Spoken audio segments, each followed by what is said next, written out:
Hi guys, since there is a huge surge of COVID cases in China, today let us talk about the Omicron variant.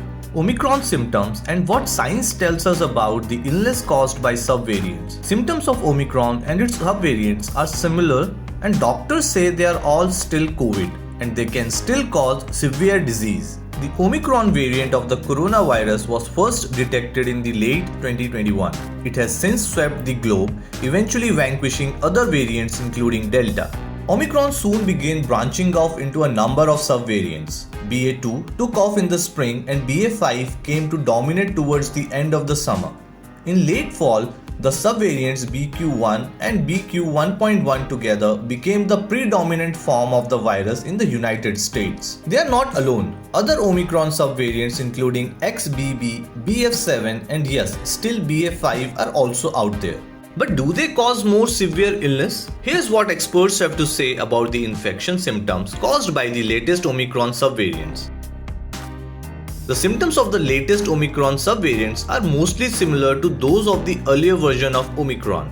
Dr. Roy Gulick, the Chief of Infectious Diseases at Weill Cornell Medical Center, New York, said typical symptoms of the Omicron subvariants include sore throat, hoarse voice, cough, fatigue, nasal congestion, runny nose, headache, and muscle aches. Unlike earlier variants like Delta that affected the lungs, Omicron and its subvariants tend to cause more upper respiratory symptoms, said Dr. Armando Meza, Chief of Infectious Disease at Texas Tech University. Those symptoms can include congestion, sore throat, and changes in taste and smell. Dr. Joseph Cabaza, a pulmonary and critical care physician at the Cleveland Clinic, said symptoms can be vague, similar to what is seen with any kind of flu-like virus. Still, it is virtually impossible for people to rely on symptoms to self-diagnose an illness. Doctors urge people who have any cold symptoms or flu-like symptoms to get tested.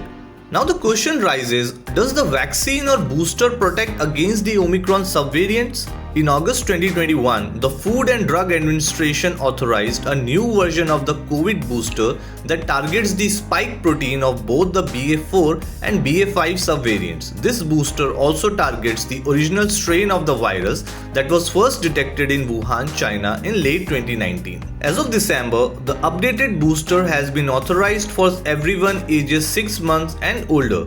During the first Omicron wave, the variant caused a milder illness in people who were up to date on their COVID vaccinations. Researchers from the Center for Disease Control and Prevention reported in November 2021 that the updated bivalent booster was better at preventing symptomatic COVID infections than the original booster shots. Later, CDC research found that the updated boosters are more effective at preventing hospitalization than the original booster, particularly for adults ages 65 and up. So when do Omicron subvariant symptoms start?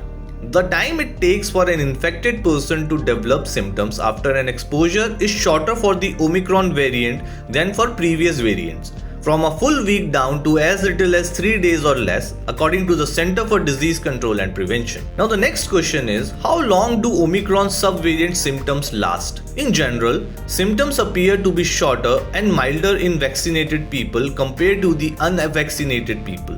Unvaccinated patients are more likely to go to the ICU. Those are the patients that are more likely to be admitted to the hospital. Now you will be wondering, when should I get tested for COVID? It is advised that anyone who has been in contact with an infected person get tested about 72 hours after the exposure. If you have been exposed and now you are asking yourself when should I get tested, I think you would best wait at least 3 days to see if you have turned positive.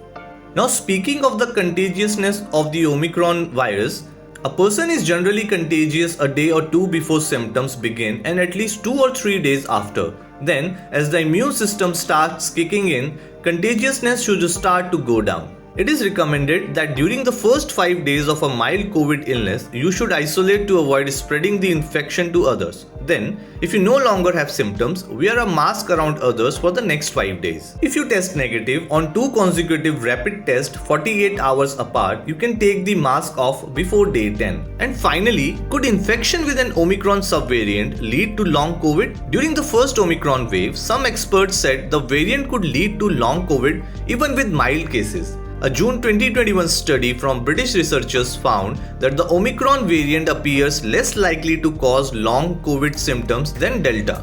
Although all of the 41,361 adult participants who regularly reported their COVID symptoms on a phone app had been vaccinated. Patients with long-term symptoms can experience crushing fatigue, irregular heart rhythms, and other issues months after their initial COVID infections that occurred during the first wave of the pandemic, and it continued to lead to long COVID issues through the Delta wave. Previous research suggests that vaccination can reduce the risk for long COVID. Hope you liked the video. Please don't forget to subscribe to our channel.